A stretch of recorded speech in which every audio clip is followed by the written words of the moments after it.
The Brave and the Bold number 111. It'll be the 40th anniversary next winter in 2014. It came out in 1974.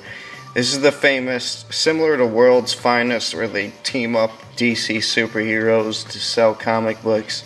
And for the Brave and the Bold series, it always would be Batman and usually a no-name character. But sometimes you'd get Aquaman or Batman and the Flash, Batman and Green Arrow. And then we get the infamous, the one before this was Batman versus Batman teams up with Wildcat, and it was horrible. I'm going to be doing total spoilers. It's not even like you're going to read it anyway, so you might as well listen to my plot synopsis of this whole thing. So, does it live up to the hype? Does it live up to the awesome, iconic cover? Well, we'll get into that. So it starts off with, right off with a death scene where it's the aftermath of a crime scene where Batman and Jim Gordon are like, oh, who did this? Oh, basically the Joker was framed, and then it's about 4 pages of Batman going around Gotham asking around for the Joker. And he ends up catching up to his tail, and then what happens is the Gotham City police end up stepping in because Batman was going to go and kill the Joker for murdering this family. And then the Gotham City police step in and subdue Batman, and he ends up in the hospital, and he wakes up, and Gordon's like, oh, you couldn't have, we didn't want you to kill him, we're going to get him the right way. And then they do some more investigating. They realize that the bodies that were killed didn't have the signature Joker grin, so they figured it wasn't Joker.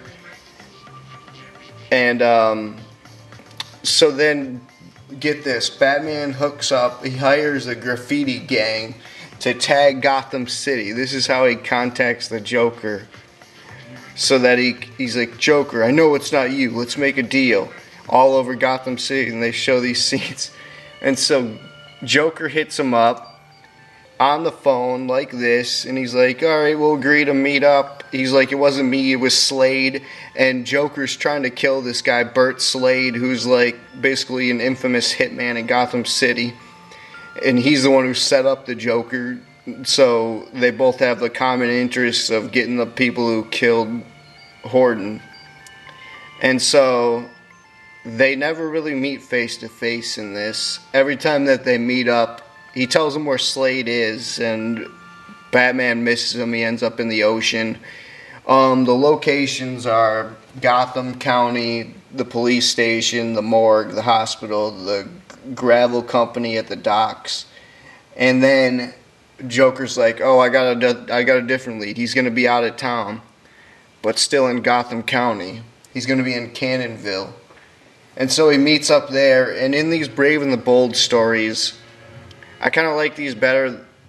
Brave and the Bold and World's Finest better than maybe Justice League, because Justice League is just way too bloated when you read the comic books. Just the characters just become a joke and kind of like cancel out each other, and the way they interact is just so retarded. Love the Avengers movie, love the Avengers comic books. Marvel did it way better than DC did.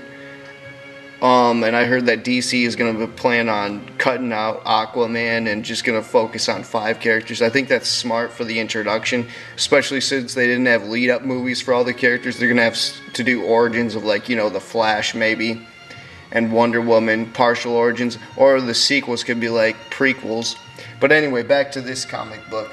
So he meets Joker at the gravel pit out in the middle of nowhere in the desert, kind of on the outskirts of Gotham County, and we find out that Joker was setting up Batman the whole time. He was there to... We find out that Joker killed the people, and he wanted to make it look like he didn't kill the people. Oh, and there's also a hilarious scene where Gordon's police interfere, like I was saying. Oh, they subdue Batman. And Batman, when he wakes up in the hospital, he ends up going, "Blast it, Gordon! I don't want you and your boys getting in any of my goddamn way." Actually, he says getting in my way. But it's hilarious compared to like Nolan's Batman, who tries all these propaganda schemes of painting Harvey Dent as a white knight and using Gotham City Police hardcore as a tool. And in this, he just wants to be independent. So, of course, so they never actually team up. There is never a scene like this that you see on the cover. It doesn't live up to the goods. Good story though when you read it. I didn't really see it coming. Maybe I should have, because it's kind of inconceivable that they'd ever team up.